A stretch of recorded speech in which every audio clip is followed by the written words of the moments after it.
Production doit produire plus en France? Bien sûr, bien sûr. Vous savez que je me bats depuis 10 ans, 20 ans, pour qu'on ait une vraie politique industrielle dans notre pays. Une politique industrielle autour de la réduction du carbone, des matières, de la consommation de l'eau, des matières premières, et évidemment... Et plus d'usines, plus d'unités de fabrication. Une industrie qui offre les biens dont nous avons besoin en réduisant fortement la pollution et l'empreinte carbone. 2 exemples. J'étais il y a 3 jours à Sevran pour visiter une entreprise qui est en train de récupérer la terre, vous savez, l'excavation du Grand Paris. De cette terre, sans la cuire, ils arrivent à faire de formidables matériaux de construction.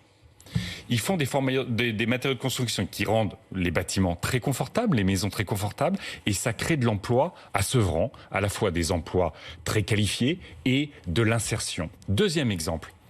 Vous savez mon combat pour les ferropem, ces usines de silicium de Savoie et d'Isère qui sont en train de se fermer. Et je rencontrerai tout à l'heure encore les salariés. Ces usines sont en train de se fermer alors que le silicium, on en a besoin pour établir en France une grande filière du photovoltaïque comme des batteries électrique. Et ben si on ferme ces entreprises, le silicium viendra de Chine, du Xinjiang, où les Ouïghours sont en situation de quasi-esclavage. Et ben je le dis, nous allons, nous écologistes, avoir une grande politique industrielle pour la France et pour l'Europe. Et vous savez le scandale qui est en train de se passer à Bercy.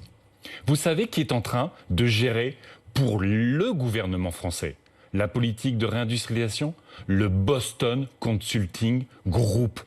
Le gouvernement, alors qu'on a Bayrou, qui, à un moment, on peut l'espérer, va se réveiller sur la question du futur de notre pays.